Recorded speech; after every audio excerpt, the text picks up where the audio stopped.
30 days in a row. And this is what brought to my attention the importance of really taking care of yourself. From that day, consciously, I started putting a smile. Initially, it has to be fake it till you make it. So don't underestimate your skills and your mental capabilities. You have a lot to offer and you have a lot to show people. Don't hide it.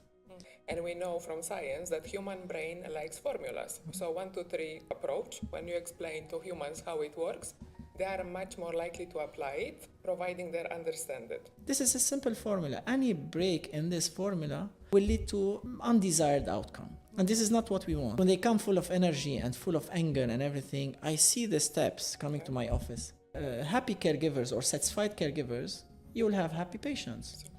And then you will have a good outcome or excellent care outcome.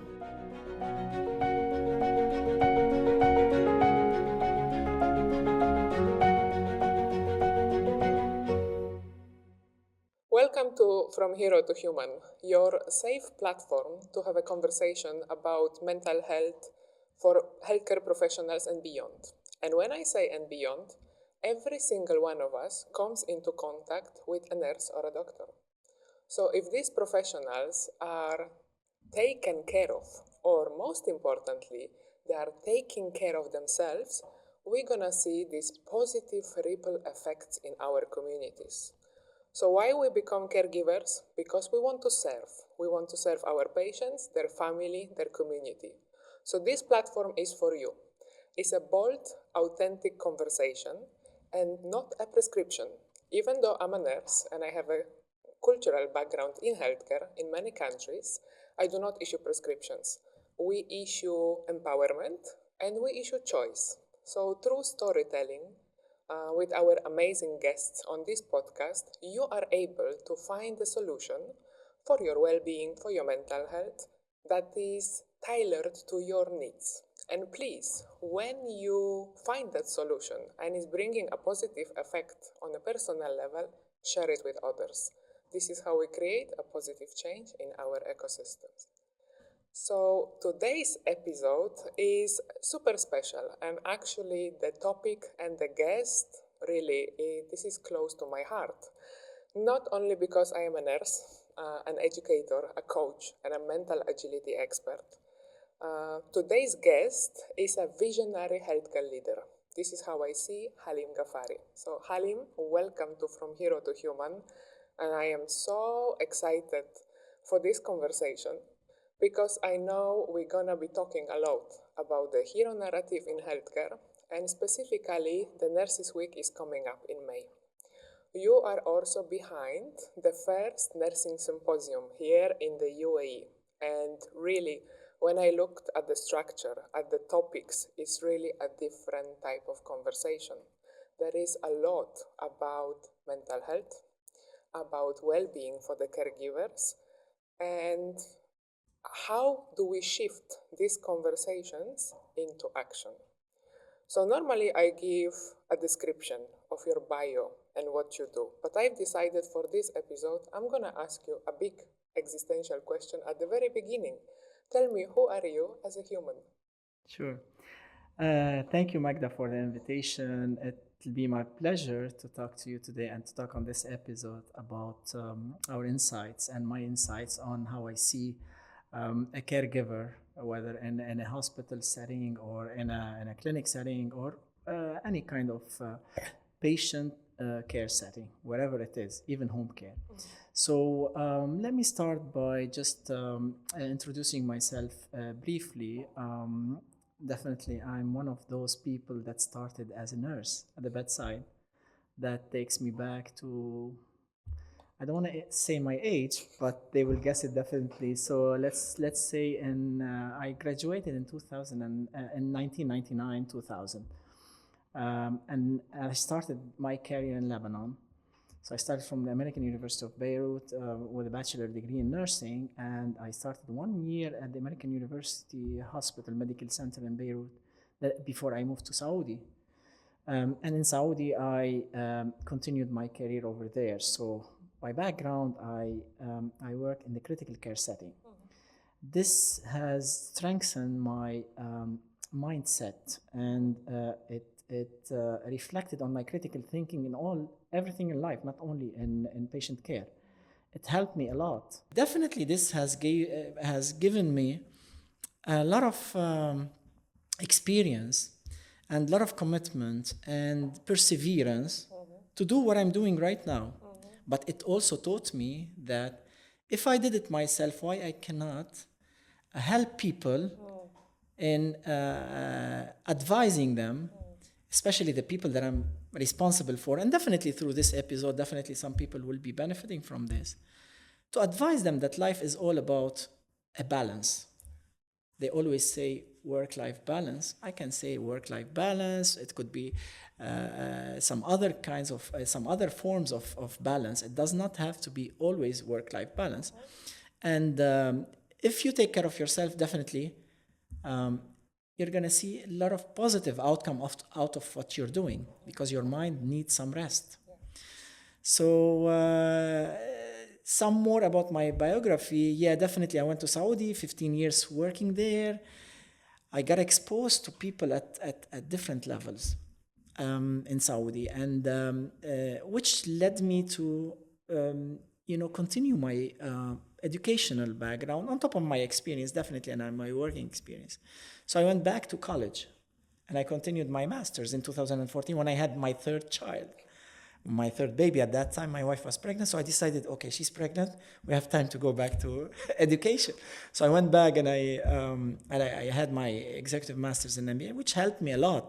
Also, there was here another exposure to great leaders in, it's not only in the healthcare and in the market in general, in different sectors and different fields. So you have this mix of skills and thoughts and mindsets. You put them all together, and then you get a good outcome out of it. So this has also pushed um, my career into a different level, and I benefit from that to benefit the organization I work for. And then from there, after 15 years, I decided to go back to UAE. Of course, this is part of the opportunities that people will be given. That's briefly. I don't know if it was brief, but that's a summary of my career. Thank you for this. You know, you are a very skilled storyteller.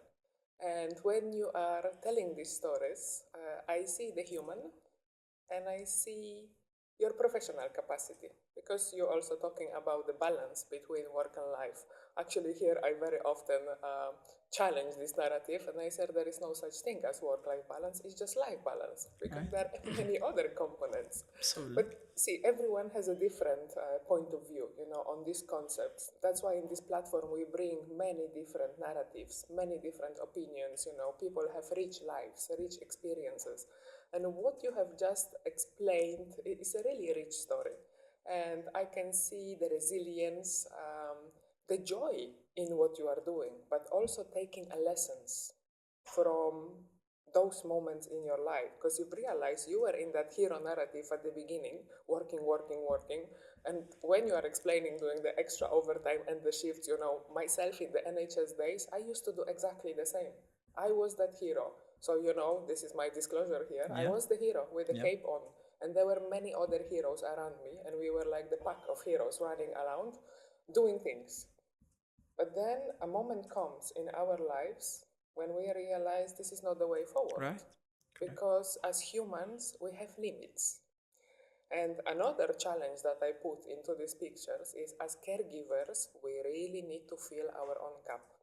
Yeah. If I want to give a really high quality care to my patients, to their families, come to work with a smile on my face, because this is what patients are Right. looking for, Right. I really need to make sure that I take care of myself. But many years before, historically, it used to be the superhero narrative. Right. Do more, push more.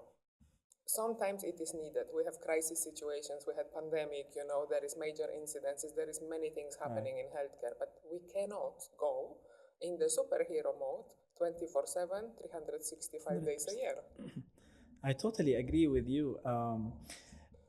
I believe that it's very important to put the hat of your caregivers. So when you put their hat and you start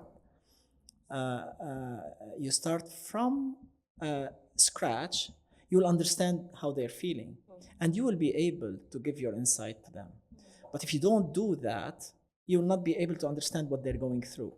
And here's the importance of really being part of your team. And when you come to work and you want to put the smile on your face, as what you said, the smile is not only for your patients. We talked yesterday about a very small formula, like a very little one. When you have, happy caregivers or satisfied caregivers, you will have happy patients. And then you will have a good outcome or excellent care outcome. This is a simple formula. Any break in this formula will lead to undesired outcome. And this is not what we want. So when you put the smile on your face and you come in the morning, regardless of what you have home, you keep your concerns and issues aside, and then you put the hat of your people and you sit with them. So you smile for them first. And this is what they always say. When you smile for your people, I mean, it's contagious. Yes. So you'll shift this energy from yourself to them. And many times when I go into conversation with people, when they come to me, I know by heart now every single staff of mine. And you won't believe if I tell you that the majority of my staff, almost over 550 people reports to me. I try to minimize every single one's name. With family also. It's a habit that I acquired, but at the same time it's a hobby. I like to understand and to the extent that even when I was in Cleveland, I was having smaller team, but I remember every single staff name and their family all. And here I do the same. Why this is important? Because when you're at this level and you see someone that reports to someone who reports to you, second reportee, then and they know that you know their names, it sends a great message to the people that you care for each and every one of them. They're not numbers in the organization. And I'm not talking theoretical concepts. I'm talking about practical concepts that I apply every day as much as I can. No one's perfect, and I'm not saying I'm perfect. You try as much as possible to implement what you've learned and what you've gained as experience throughout your life, to put them into context and apply them as much as possible and as much as you remember.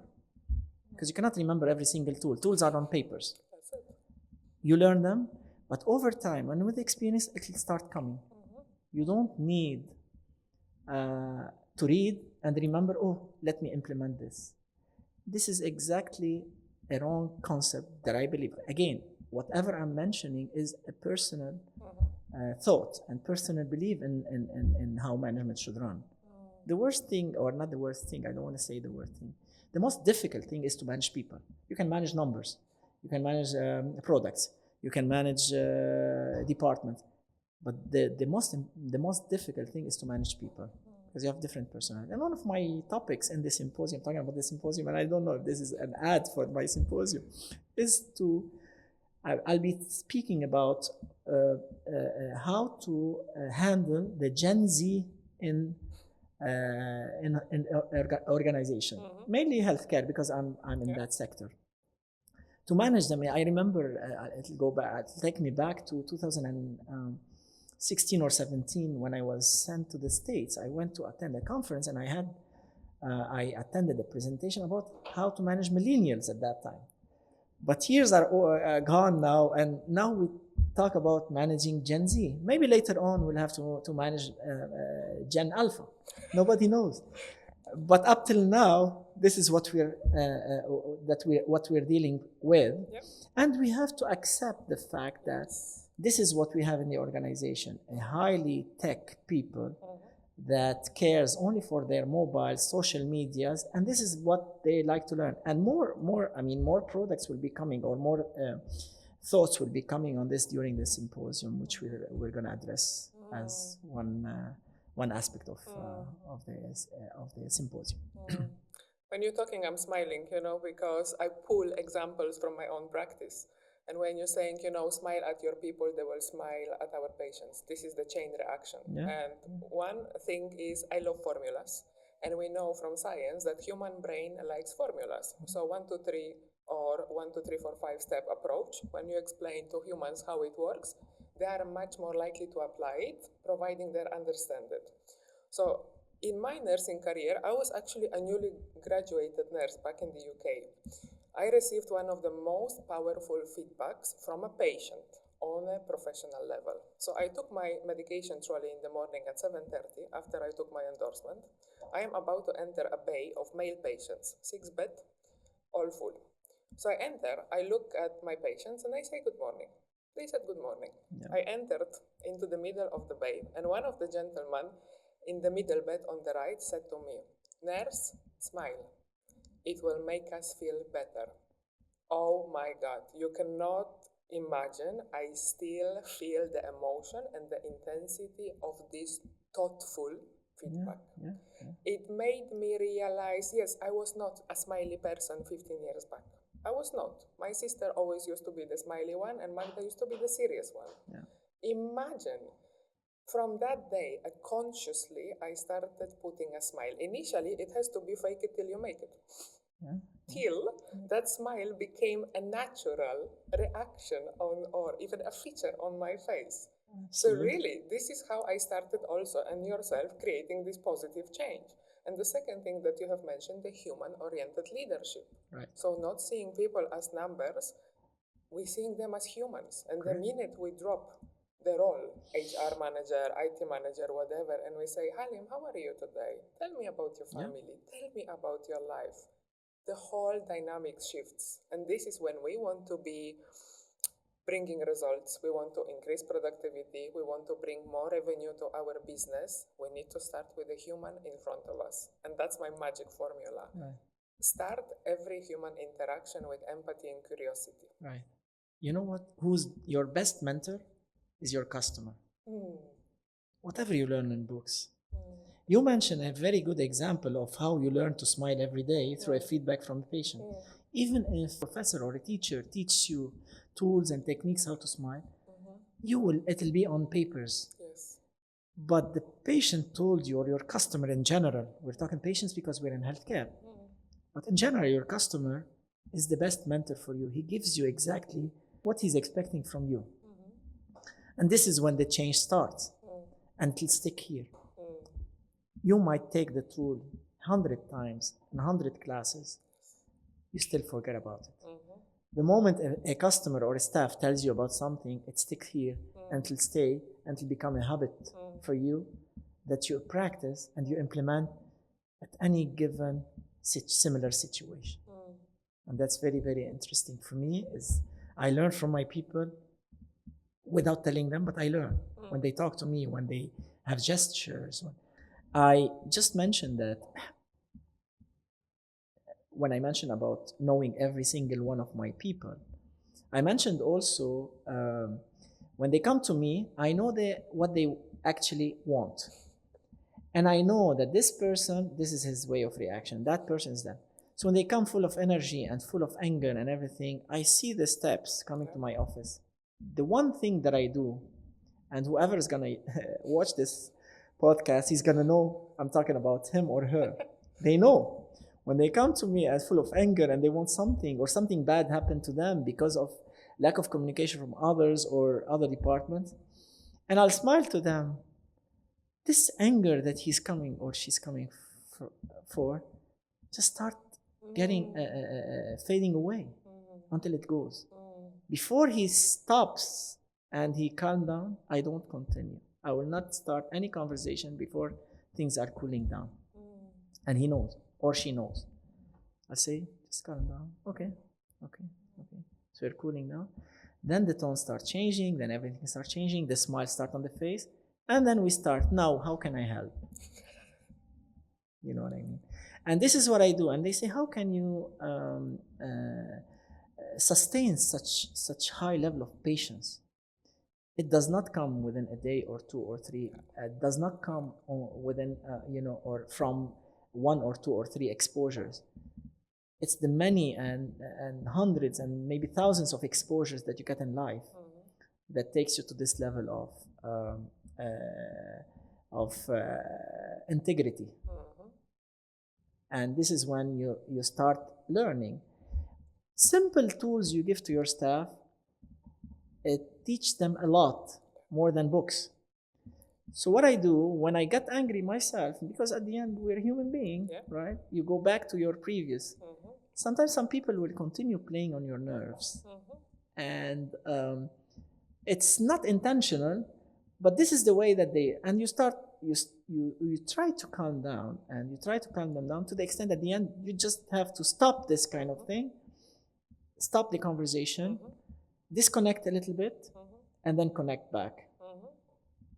By doing, how will I maintain myself? Simple task I tell people all the time. When your adrenaline goes high, so high, goes up so high, one little thing you can do, it helps you in just getting it down. Count to 10 without even thinking. If I look at you, Magda, right now, maybe I'm looking at you, I'm not seeing you because I'm counting to 10. Because the one in front of me is a beast who's gonna, and this is a virtual, thing that I'm saying. But I look at you to show you that I'm looking at you, but I'm counting 10 inside, and I'm disconnecting myself to calm my adrenaline down, and then I continue the conversation. I take myself out. At the same time, I'm still with you, and I'm cooling myself, then I'll continue the conversation. You can do this to a certain extent,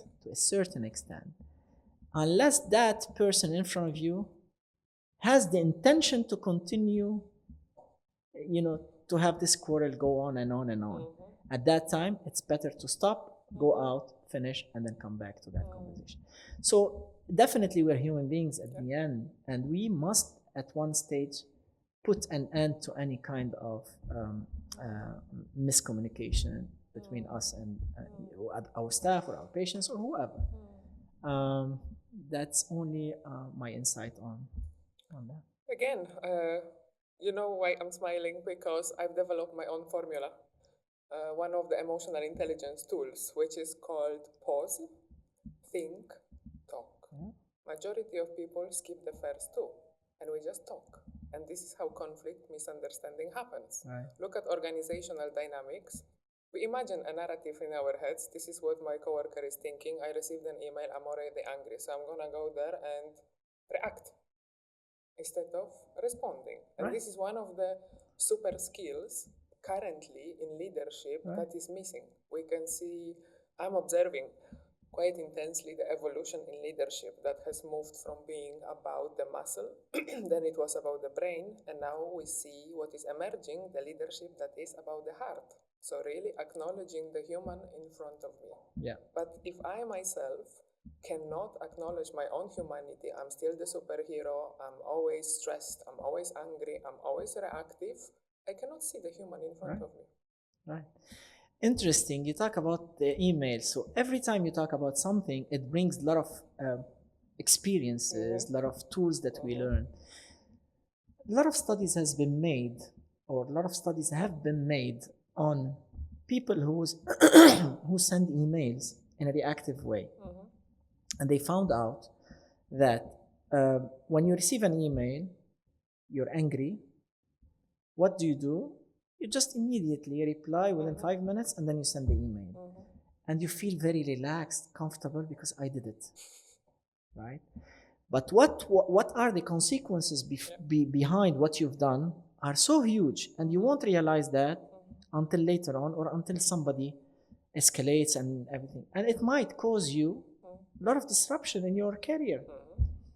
So they taught us, even part of the EMBA, because the EMBA, the difference between the EMBA, executive MBA, and the MBA is how leaders, or executive mainly, manage decisions and how they make their decisions based on what. So some of the things that we discussed during this program is really emails, communication, conflict management, and many other soft skills that the leaders need to make the proper decision.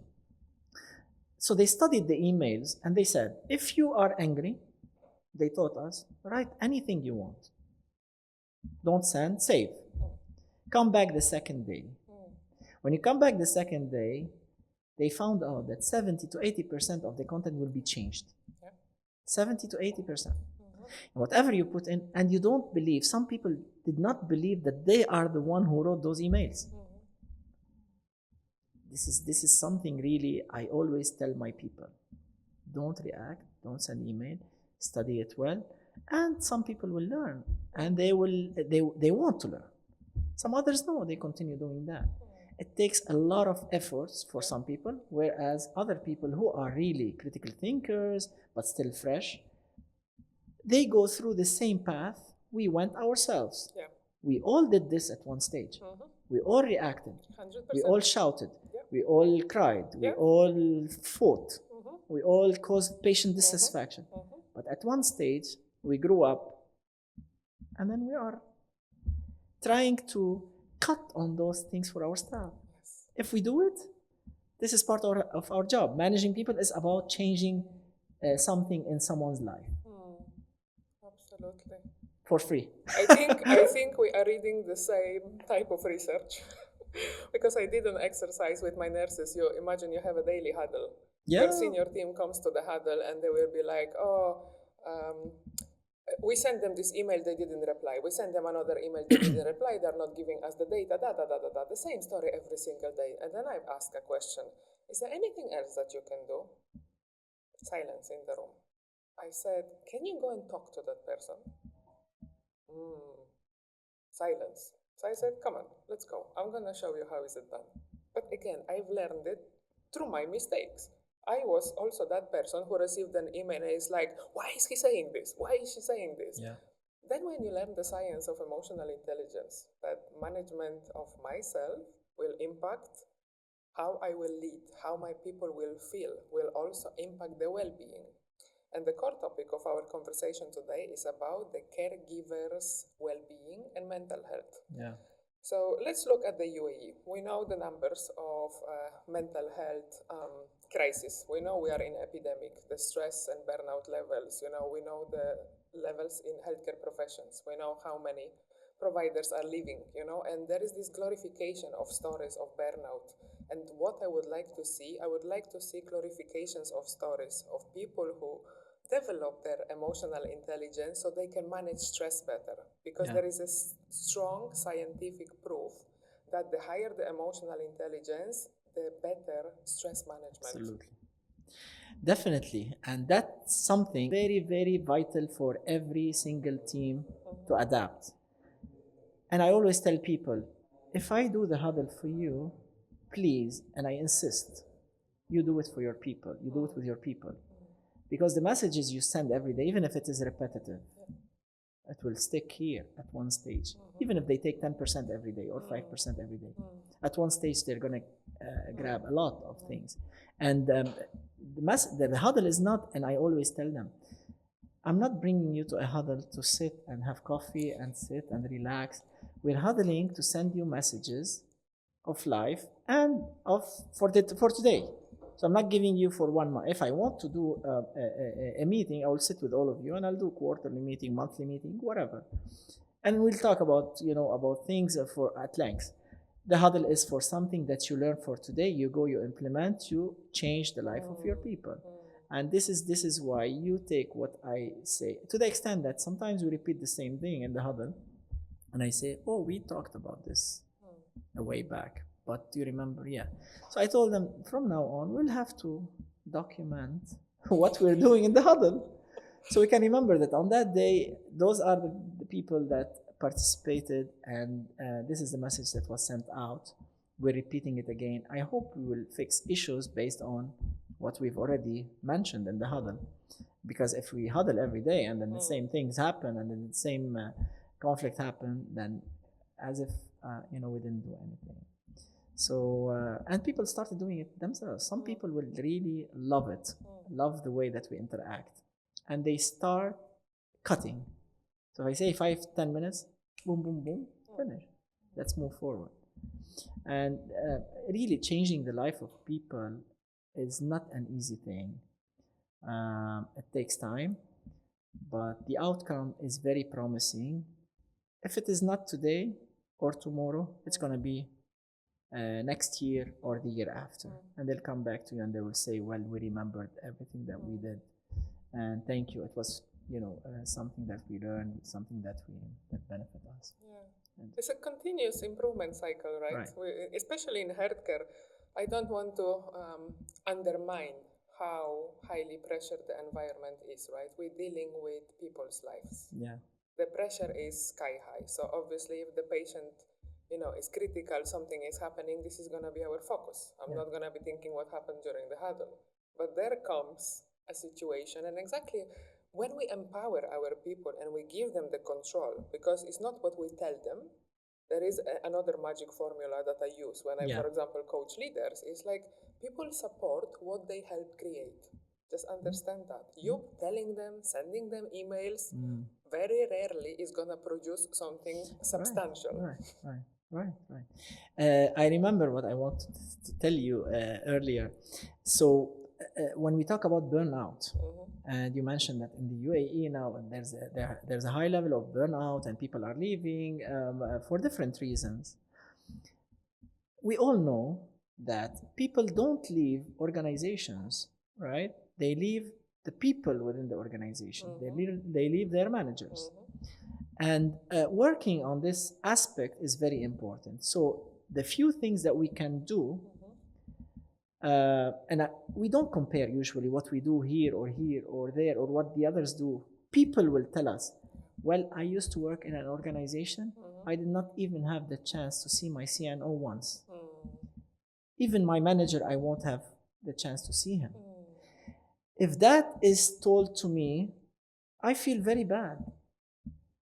And this is why, since day one, I joined this organization, HMS, which is the culture of it's a family concept.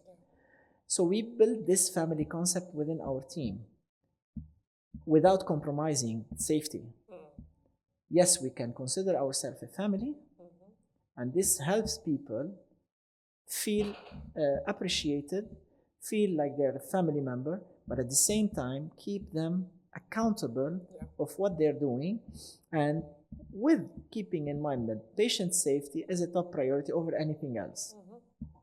If you do this, you will feel that the staff themselves come to you and tell you, I did wrong here.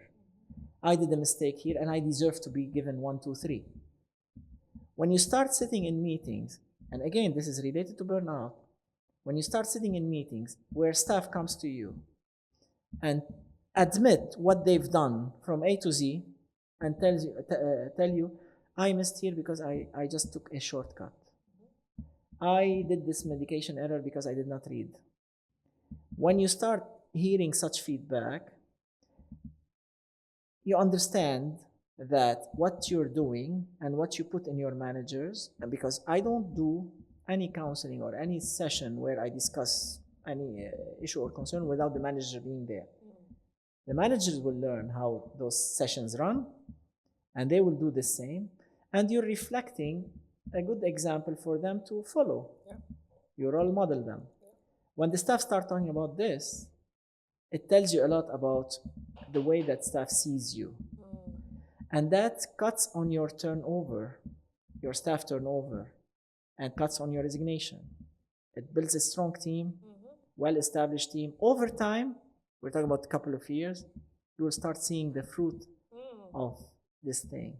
When you start having only one from here leaving, and then you can pick, you have the full time to pick the best in the market and take them and embed them. It will be a culture. This is how you build a system. This is how you build a high standard hospital, and whoever comes into the system will get inculturated and goes with the system, with whatever you created yourself, versus teaching from scratch new people. They just get themselves immersed, and then this is how they learn your system. So yes, and this helps a lot in cutting the burnout, and we saw this this outcome coming out, and we're happy to see this. But again, it's a journey. It's not one-time thing that you do, and you cannot do it yourself. No. The hero. No. The hero. It is about really spreading heroes in your organization that can do the same job as yours. And let's be the good hero. Of course. And then when you're out, The heroes continues Wow. as if you're not around. Wow. Love it. Love it. That's a different insight of the hero narrative, and this is what I'm looking for. Because I started the controversial discussion many months ago about the hero narrative. Hero is not always bad, and I keep learning from different speakers, from different experts, their version of hero narrative. It allows me to challenge myself because I've developed this level of curiosity and vulnerability. I think in leadership, this is something that is required, to be vulnerable, to say, I also failed. I didn't deliver, this is what has happened. And I put a full disclosure in here. I used to be the leader I wish I've never met.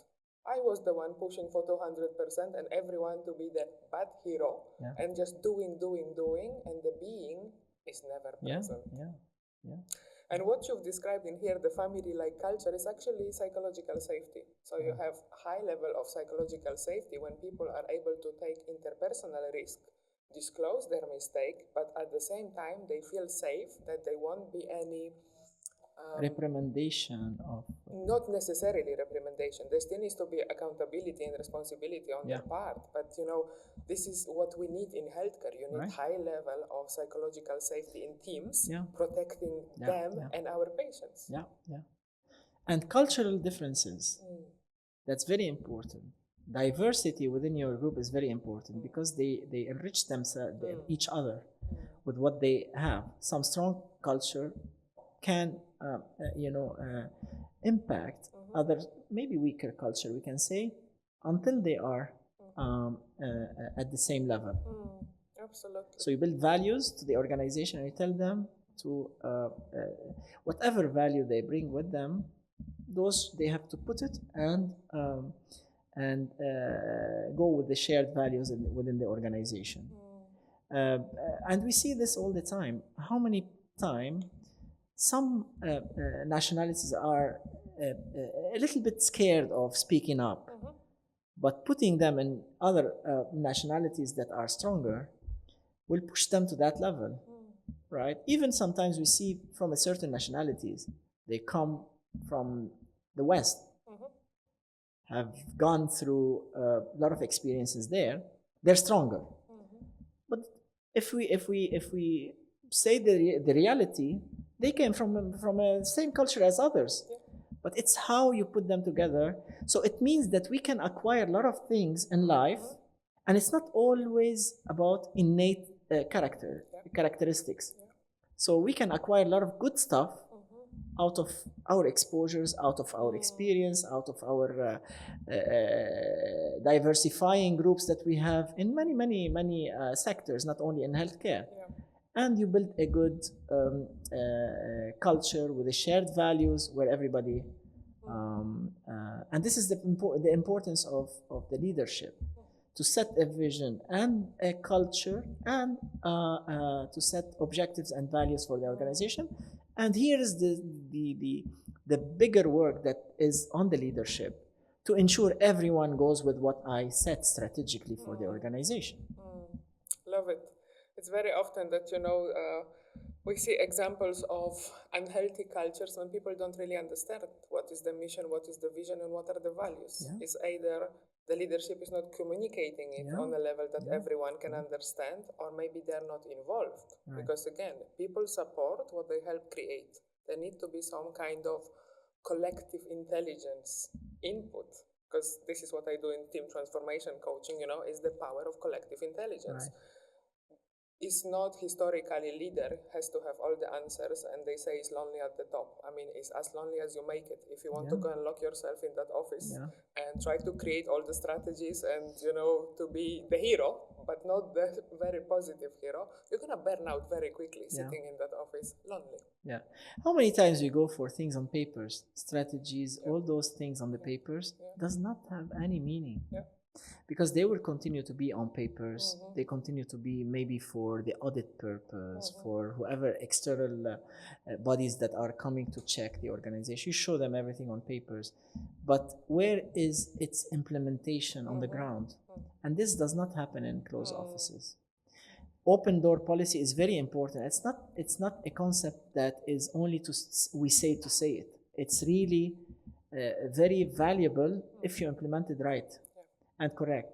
It's not about, being an open door. I have an open door. So what? So nobody can invade you just like that and start if you're having an important meeting. This is not what we mean about it. It means that we are open to hear you anytime you come to us. Definitely you need an appointment, you need to come, but the door is open for every single one. We are going out of the office to go there and reach to them, Yes. to implement and to ensure what we put on the papers, on the books, in our platforms and everywhere is really embedded in your brain. And this is important. It's very important to set really a vision and a mission for the organization, definitely, and not on papers. And to make sure, because I'll tell you, how many times you go and ask staff, do you know our vision or our mission? No, they don't. Until you go and send it again and share it, huddles, groups, everything, and then ask people all the time, so they know that you're going to ask them about it, so they will be ready all the time. And even if it is there, or at least they read it, at one stage, believe me, once it is there, they start implementing, or they start understanding it better, and it reflects on their care for their patients. Love it. Another anecdote comes to my mind. I was actually being interviewed many years ago for a managerial position here in the UAE. And I was asked at an interview, what would make you leave an organization? And you know what my answer was? I said, if your culture and behaviors in the organizations are going to be different to what you are saying on the paper. And that was many years back, and I did not even put this kind of high-level thinking into this, but I already knew that it needs to be authentic. Practice what you preach. The leadership needs to walk the talk. That's why it's very important, really, to implement what we put on papers. And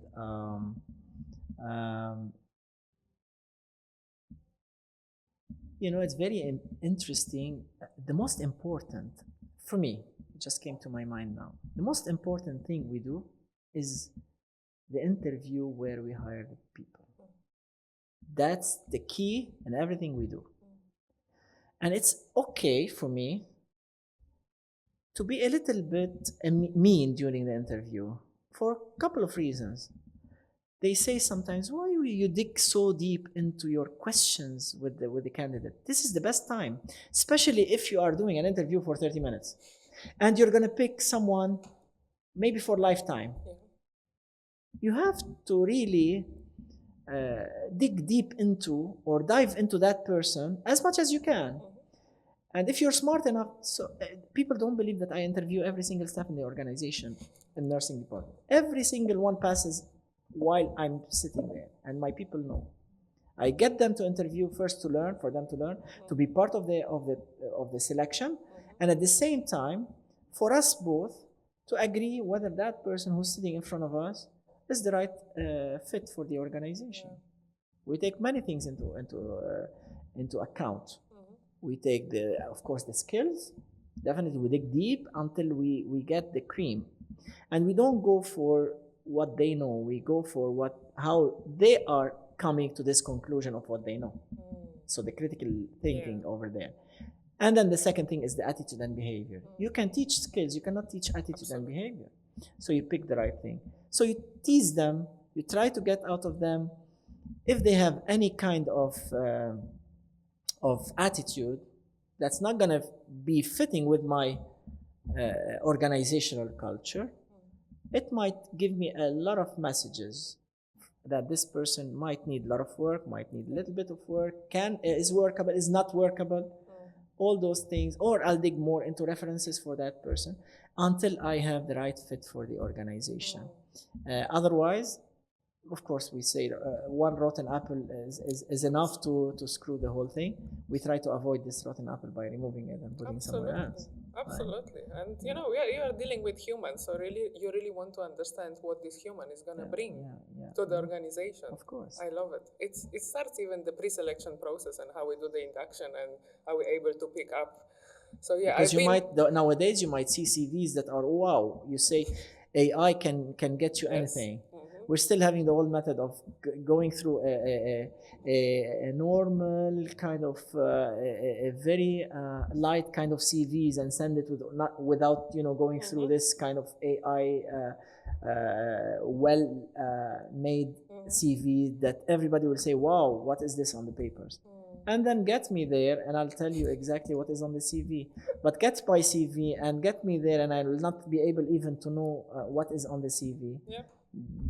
You know, this is where we have to make a decision on where to go, this one or that one. If I get a Gen Z now to interview with me with that CV, I would love the CV that they're gonna make, and a lot of tools that can be made to make such CVs. But then they come here and they cannot articulate anything. What's the benefit of all of those? Thank you for mentioning actually the intergenerational communication. This is another passion of mine and a topic of interest. And there is an interesting study actually done in Qatar. The conflicts and the misunderstanding that are happening in healthcare organizations between, let's say, the nurse managers. I don't want to talk about the age from the older generation. So let's say Forget the about the generation age. we are coming from. The old school, they and call then us. the Gen Z, just entering the profession. And we know, obviously, their values, how they look at work, how they look at balance, how they look at mental health. And, you know, there is a lot of labels already that we see in social media. You know, they are lazy, they don't want to work, they want to have easy life, they want this, they want that. But then the minute we start assigning these labels, we stop seeing the human. They are still part of the workforce. So how do we adjust our language?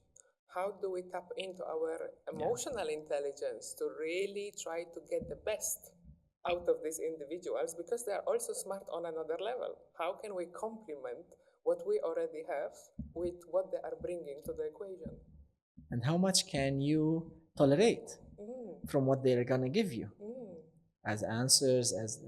So this is the emotional intelligence every single one has to have. So you get yourself down to a certain standard, because otherwise you're gonna fail at all levels. If what you're looking at in your people and in your during the interview is what you have in mind, you're not gonna select anyone.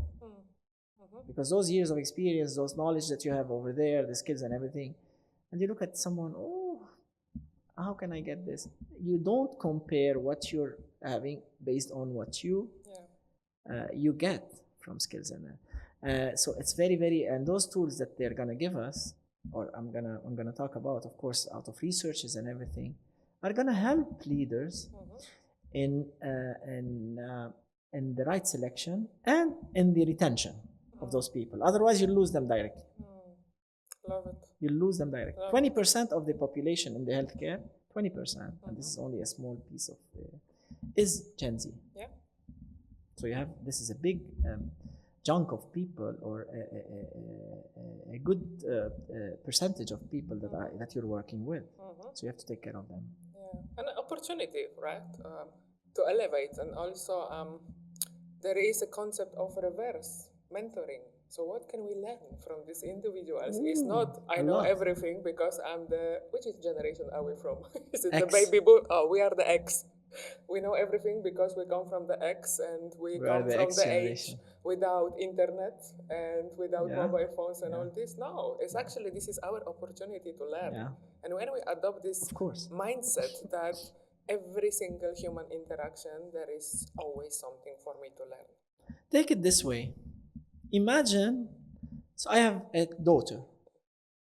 My daughter is 13, going to 14 years old. Whatever she does with me is exactly whatever every single 14 years old is doing it with her parents. So when we talk to each other, the same. Even if I see videos, the same. So they broadcast videos on them, like out of jokes. They talk about them, what they do, and how much it takes a daughter at this age to come and kiss her father or to hug her father. To that extent, they go deep. So whatever we're facing at home, we have to imagine that those are the people that. So why we're tolerating at home our kids? I mean, we have to consider that our staff also might be at this age. I'm not talking about specifically 14 years old, but I'm talking about the generation that might go through the same stages of what your kids are going through. So we have to really learn from home, implement at work. even sometimes you take from your daughter. How many times you go and we tell her, come, I know you know better than me. How can I put this story, or how can I put this panoramic picture, or how can I do that, or a lot of things from social medias that we need from them. Same applies for your people. So you learn from them, and they'll bring you a lot of things that you might need. Yeah. You might, but you believe, no, I know better than. No, we learn. It's a mutual learning. Yeah, love it, love it. It's the human, right? We are all human. We all have qualities that can complement what we are already doing. So, a final message I would like to ask you, what would you like to tell our nurses, our caregivers at this International Nurses Week? What would be the one message from Halim? First of all, definitely it's still early to say, to tell our people Happy Nurses Week. Definitely there will be a lot of celebrations on that month or that week even. May is, it's a dual celebrations for me. First of all, it's the Nurses Week. Second, I have my symposium coming at the beginning of May, the second day, and it's my birthday month, which always I celebrate my birthday together with the Nurses Week. So it's a dual celebration for me. So because we are all nurses, we came from that background. We know and we understand what our nurses are going through. We all have been at one stage at the bedside. The pressure that they're going through, we went through, but this is how we grow stronger. So don't underestimate your skills and your mental capabilities. You have a lot to offer, and you have a lot to show people. Don't hide it. Sometimes the pressure that we go through will divert us from the talents that we might offer to others. As leaders, we have to be smart enough to get those things out of them through many initiatives. So, we can say, I want to have, let's say, the best photographer today. They might give you a lot. I want someone to write a poetry for me. We might get a new talent. So we have to get out of our people the best that they have. So the message should be really, don't underestimate your skills. Don't underestimate, and trust that we know that you're doing a great job. And if we sometimes pressure them, or if we sometimes are a little bit tough on them, this is how we were treated, and this is how we grew older, and we grew wiser, and we grew stronger. The same applies for them. Those are opportunities, benefit from them, and then definitely sometimes you will be sitting on this chair like what we're doing, and you will be a leader one day.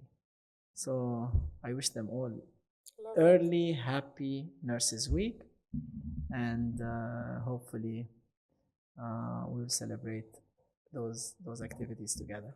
Absolutely. Thank you so much, Halim, for your presence today. Again, I have learned so much, because every opportunity for me to have a guest on a podcast or on another platform, for me is learning. I'm really like this sponge that is absorbing all the energy, positive energy, whatever wisdom you have to share from your rich nursing career. And my message for the nurses is, you are humans at the end of the day. So sometimes the hard work is needed. Often, you be the hero for your patients, but also try to be hero for yourself. So go back to being human at the end of the day. See how you feel. Make sure that you fill this cup. Your cup should be overspilling, so you can continue pouring for others. And as healers, this is what we do. We want to continue giving back to our communities, to our wider ecosystems. This is what healthcare is about. This is what nursing is about. Take care of yourself. Yes. Take care of yourself is the most important thing.